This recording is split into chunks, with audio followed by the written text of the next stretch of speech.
Hello, everyone. Welcome to tonight's session, even our live session here, canvastechnology.net triangle.net user group. I apologize for any background noise. I'll quickly get off and let Roy take over soon. But just quick, tonight we have Roy Kim back. He'll be talking to us about fine-tuning the Phi3 language model using Azure Kubernetes Service. So Roy, why don't you go ahead and just introduce yourself? All right. Okay, cool. Thanks, Colin. Yeah, my name is Roy Kim. I'm a Microsoft Azure MVP. The same with Callan, and I'm here to do another topic on AI, really on Kubernetes. So my talk here is to demystify the fine tuning of a large language model using KAITO on Azure Kubernetes Service. It's jam-packed with quite a bit of technology here, and I'd love to walk you through and show what's going on. So, yeah, before I do, please check out my blog at roykim.ca and my YouTube channel where I like to post some videos, and you can always reach me through the X or Twitter. Okay, cool. So, whoops, the And then agenda.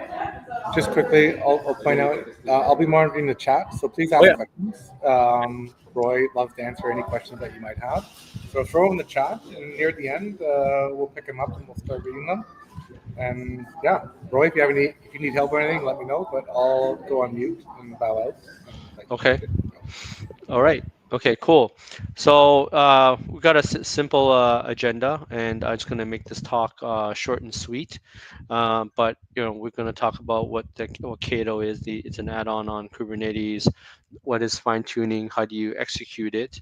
And then how do you take that fine-tuned model and test it out and evaluate it? And then we'll end off with a little bit of Q&A. So okay, so what we have here is first the basis of doing fine tuning is having the uh, Kubernetes AI toolchain operator. Okay, so it's an add-on into your Kubernetes cluster that will help automate the whole, like, a somewhat complex process of specifying a node pool that has a that's assigned a GPU, right? So particularly an NVIDIA GPU, and also to deploy a model, okay, a language model, such as, well, I'll talk about Phi3. There's the the like Falcon 7B, some open source models, etc. Okay, so with a simple YAML definition file, you can run these models on a GPU node cluster. So the architecture of it is, so I had a separate talk on this, but just to show the process is to we install the KAITO operator, the CRD, custom resource definition.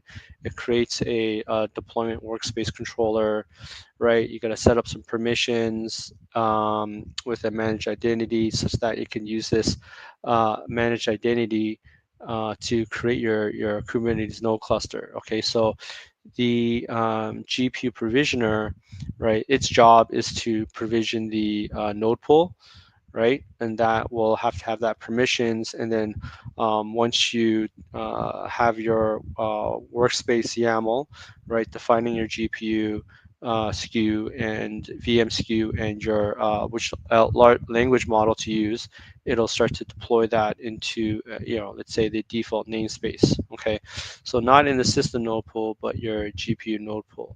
Okay, and then sometimes your language model can come from a public or private container registry. And then the final step is you can actually use it, through, because it has an HTTP AI HTTP endpoint. Okay, so what is fine tuning? Okay, and it's basically you have a data set, okay, it's pretty specialized or a domain specific knowledge, right? And you want to kind of further train a pre-trained model. Okay, so you can take a pre-trained model and train it further.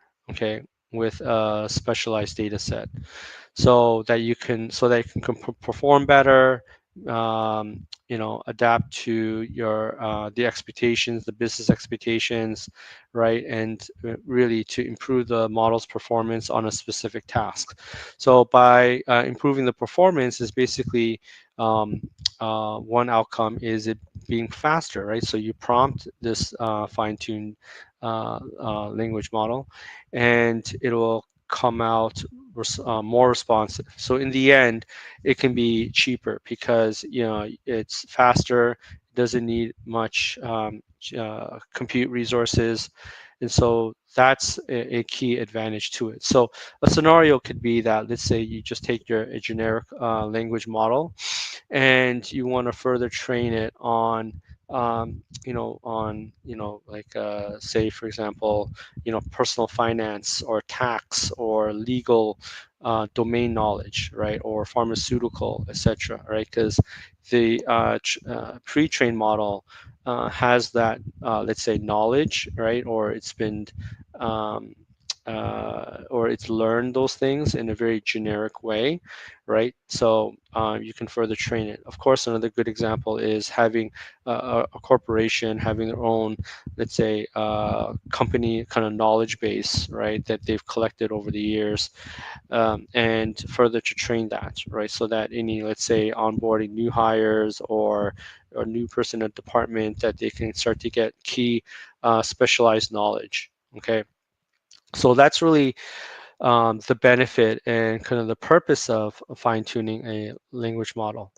Now, taking a step back here, there is also two ways of kind of influencing your responses, right? One is prompt engineering, and I'll just assume that everybody knows what that is by now, and also RAG, which is retrieval augmented generation, right? So with RAG, you have some specialized domain knowledge, but it's not um, further trained on your language model, but it is stored in a vectorized vector search database. Okay, so that a prompt will like search for a result set in that vector database on some specific knowledge, and use the LLM to kind of craft that message or the search results of that domain knowledge into something that's more consumable or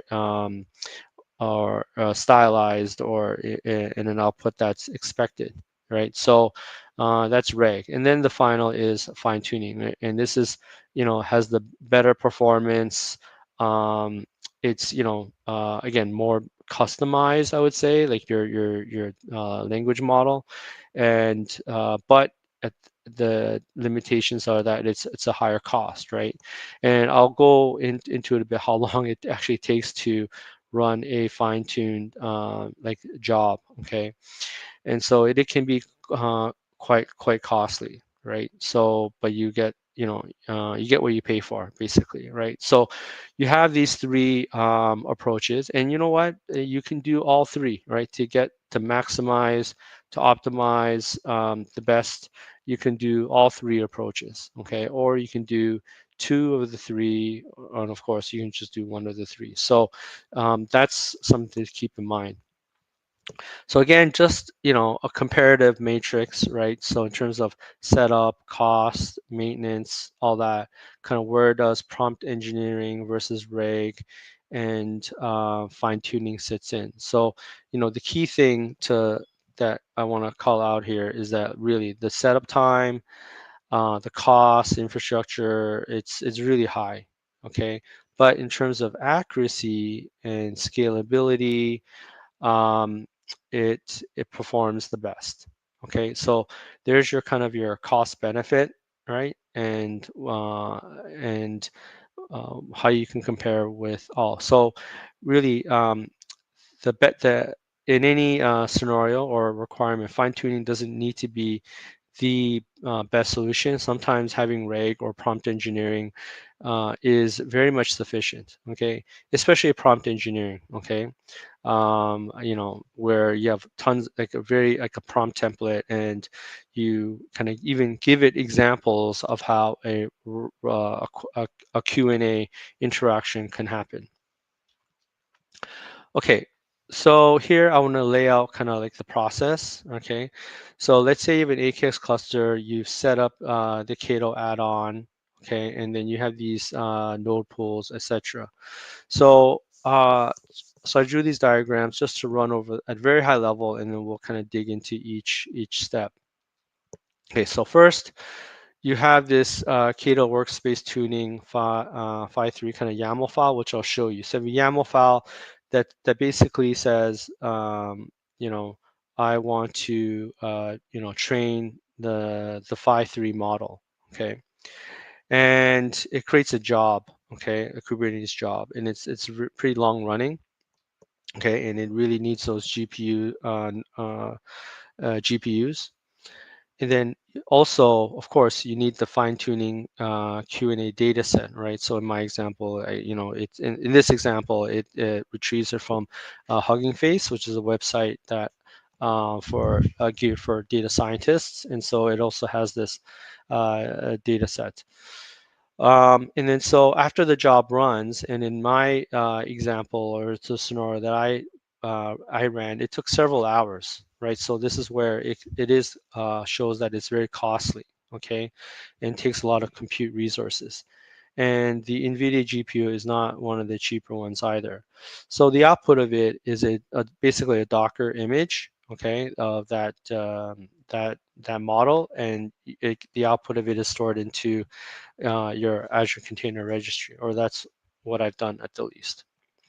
Okay, now it's in the Container Registry. Now we can deploy that model and use it as an inference workload. So you can actually start to ask questions and chat on it and execute prompts on it. So basically, there's this another YAML file that references the Docker image, and we'll apply that, and then basically another node pool gets kicked off and gets created.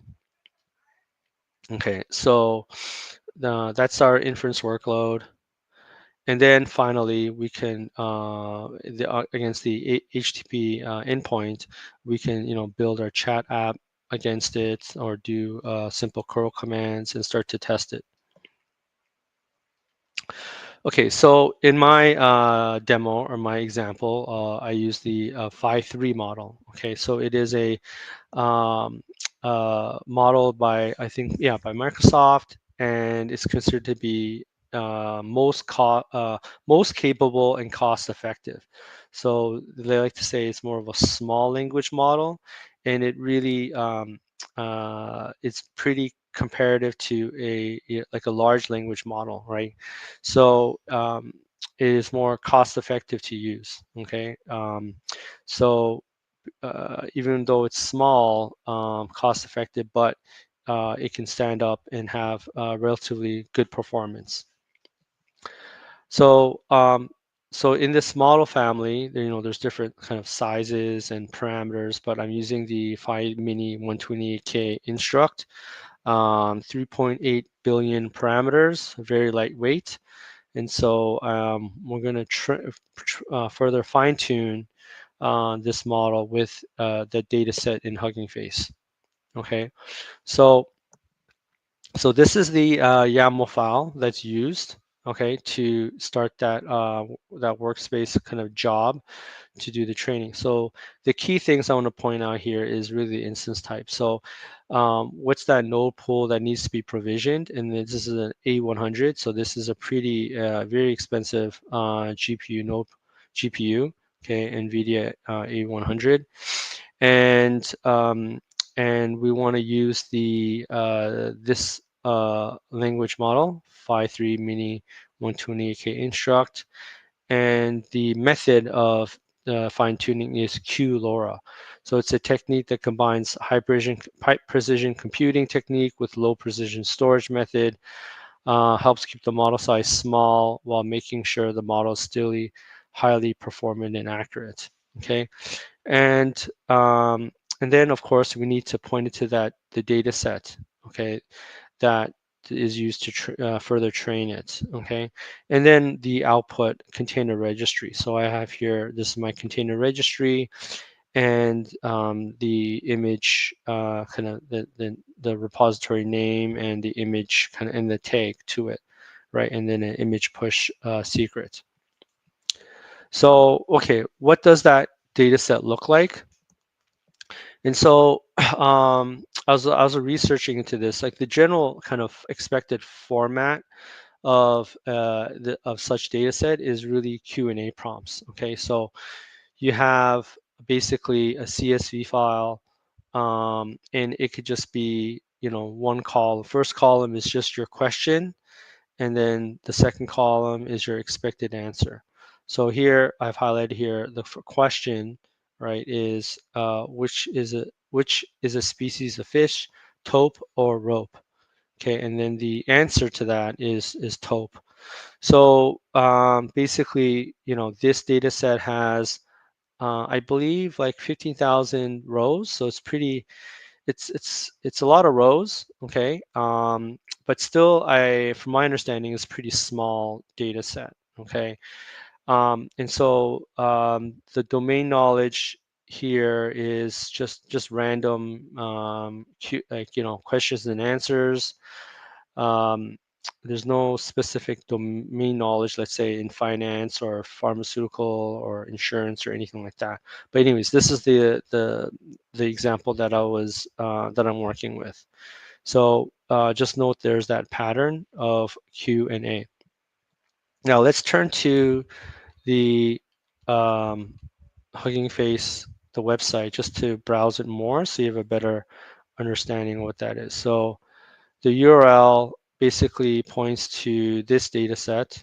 Okay, and here's the list, and these are the questions. So here's, what is the Linux bootloader? What is a graph? What are common florals in Zigalga National Park? So, mountain bikes. I've seen questions on golf. So various topics. Okay, and we're basically training and influencing those weights, let's say, right, in the neural network to uh, more come up with these answers. Okay, it's not saying, so from my experience in running this and testing it out and evaluating, um, doesn't necessarily mean that each time you ask this question, you'll always get this answer. Okay, it's just, again, it's all about probability and probability distribution, right? So you're influencing, you're manipulating the weights such that the probability of getting that answer, right, um, is higher, right? Is pushed up, right? So really, that's a key thing I want to leave with you, right? Is the probability of getting such answers. Okay, so that's right here, 15,000 rows, and really that's what this, you can find the data set, right? It's 7.24 megabytes, so it's pretty small, but you can browse that further. So okay, back to the slides. So there's that data set. Okay, so we have this, and let's run it. Okay, so we have KAITO set up. Let's run this file. Okay, so what we do is kubectl -f, and then apply that YAML file. And so what happens is, in the Azure portal, under the node pools, you'll see another node getting spun up, right? And that's KAITO doing its job. And then after several minutes, you'll start to see a Kubernetes job running, okay, that is training that Phi3 model with that data set.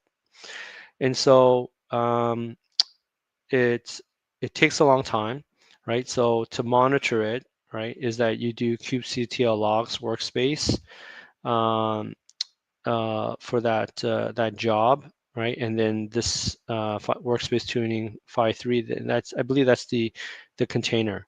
And so when you do that, you'll see a lot of output here, and then you'll see this progress bar, right? So I think after 28 minutes, you see 6%, okay? And then after waiting a couple hours, right, then you start to see 39%, okay? And then finally, after about 7 hours, I see the progress to be 100%, okay?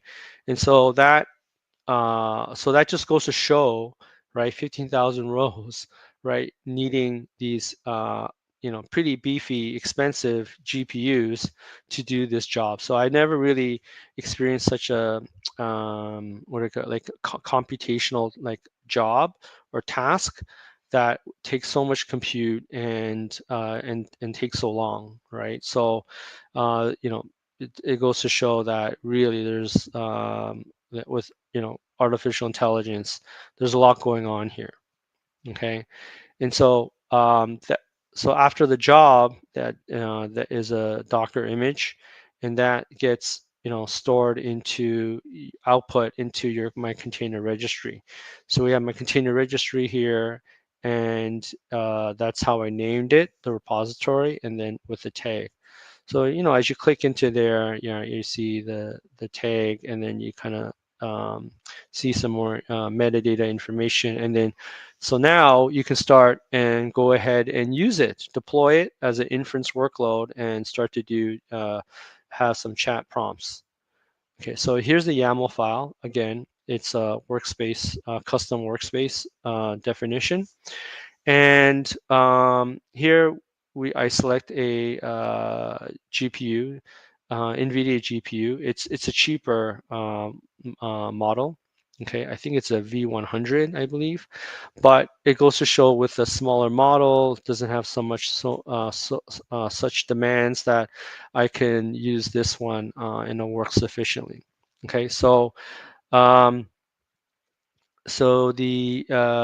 preset is pointing to that model, and then we have pointing to that image. Okay, so it can pull it. So here's the specs for that VM SKU, right? Sorry, yeah, it's NVIDIA T4, and the image is coming from the repository of the container registry. And so here we go. So we go ahead and we run this, and then it takes about, like 15 minutes about to get that ready. Okay, so now here it's deployed as a running pod, as a Kubernetes deployment, has a HTTP endpoint, Kubernetes service, right, to expose it. And so here, when I have my chat app against it, or pointing to the model, I can start to chat on it. So here, let me show you kind of a live demo here. So, okay, before I do that, here, let me just show you, here are my workloads. Let's see here, I believe that in the default, so here is my fine-tuned model that's running, okay? And I have this separate like chat application, which I just showed you right here. And so I take the endpoint. Okay, so what I do is I go to services, I copy the works cluster IP. Okay, so this app is running inside my Kubernetes cluster, but exposed through a public endpoint, public IP. So I put that internal IP address in there. I put the model name, and then I can chat on it. So to evaluate this, what we can do is, let's say we take this question, right? Give me the top 5 golf equipment names. Okay. Let's ask that.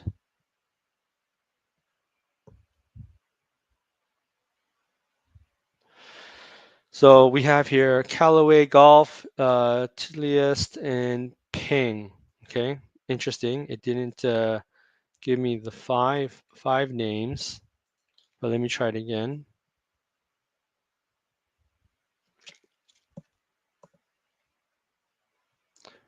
So okay, it gives me. Oh, you know what? Maybe I need to increase my max tokens.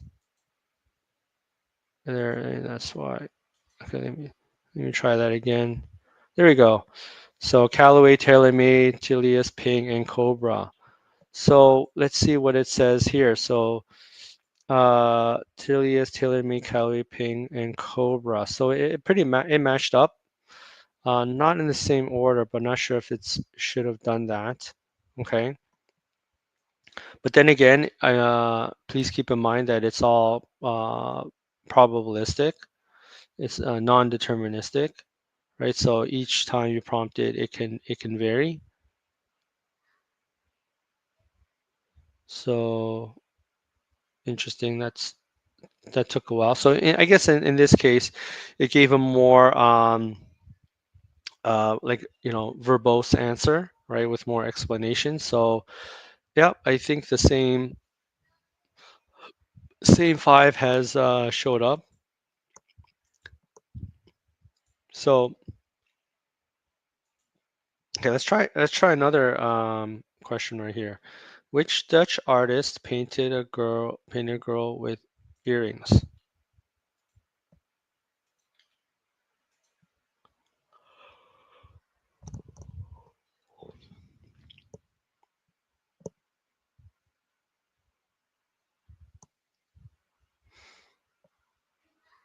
Okay.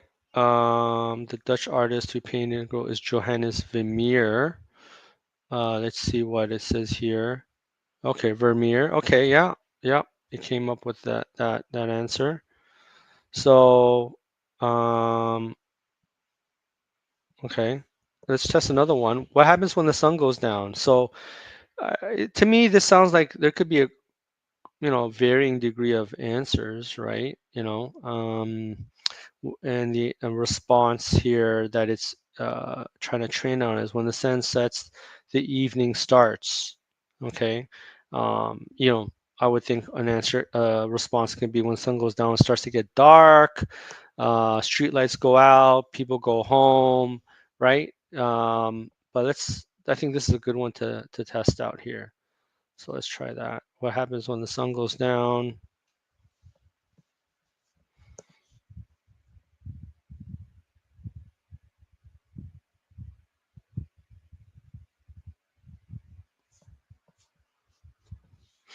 When the sun goes down, the natural phenomenon, sunset, occurs. This is the daily process below the horizon line, making the end daylight. Okay, scattering light. Okay, hold on. What was it? What happens when the sunset? The evening starts. Oops. Evening. Okay, let's see. Let's do a keyword search. Evening. Interesting. So it didn't really talk about evening. Okay, so it didn't match there.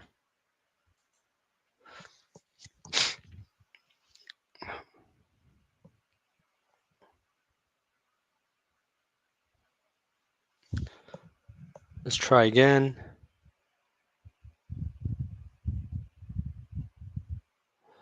Okay.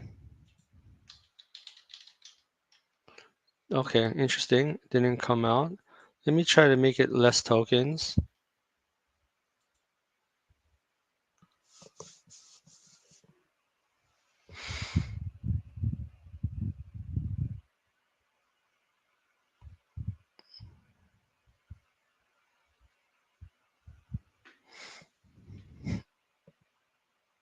I think that's the same kind of answer. Okay. So again, I'm just kind of giving you some examples of some Q&A prompts based on this. So if you look at my article, let's say this, you can check it out if you want to have a more detailed explanation, right? So I made a four-part blog series In my fourth part, I talk more in depth about um, the various evaluations or testings. Okay, so I actually took a bunch of these prompts and I tested them before they were trained, right? So the base pre-trained model, and I collected the responses. Okay, so which is a species of fish, taupe or rope? The base model came up with such answer, and then the fine-tune model came up with uh, this answer. So it's just a very rough evaluation, right? um, because I was really curious, right, how it would behave, etc., right? But to give you the short answer, as I test through this, I didn't see too much difference, right? Sometimes the fine-tune model was kind of pretty way off, right, from the expected answer in the data set, like we just saw with the when the sun goes down, and then sometimes it's bang on. But again, but through my research, the 15,000 row data set is still considered pretty small. So if you have a huge language model that's got many billions of parameters, and you try to train it on a small data set, let's say 10,000 rows or 50, it's still considered very small. So you're not going to get much difference in that. Okay. But if we had, let's say, a 30,000, 50,000, or even 100,000 row data set, then it can make quite a bit of a difference, right? But then, of course, if we ran through a 50,000 row data set, then wow, how long would that job Kubernetes job run, right? It could have been like a day or so, right? Um, so this just goes to show that when you hear these AI NVIDIA like clusters, how they have like hundreds and thousands of like GPUs, right? That's what's needed, right, to train, right? Um, so you know, so that's a key takeaway, right? Um, as I was testing this, I was really wondering about kind of like getting hands-on, get a feel of the magnitude of the processing that's needed.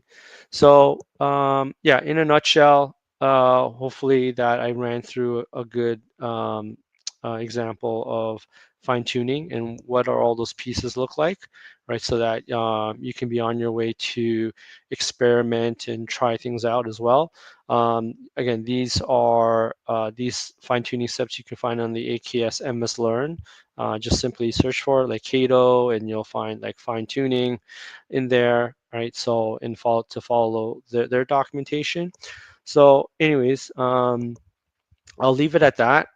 And if there's no questions online, Callan, then we'll just wrap it up. Yeah, great. This was a great session, Roy. I always learn something. So thank you for doing this presentation. There are no questions at this time, so nice and short and sweet. But if anyone does have any questions and are watching this video in the future, then Roy, you have your questions up on your contact info. So www.roykim.ca. Go there, reach out to him, and he's happy to answer the questions that you might have. Yeah. Awesome. Okay, thank you, Great. everyone. Have a Okay. great Thank you. evening, and we'll talk soon. All right. Thank you. Thank you, Bye. Callan. Okay. Bye.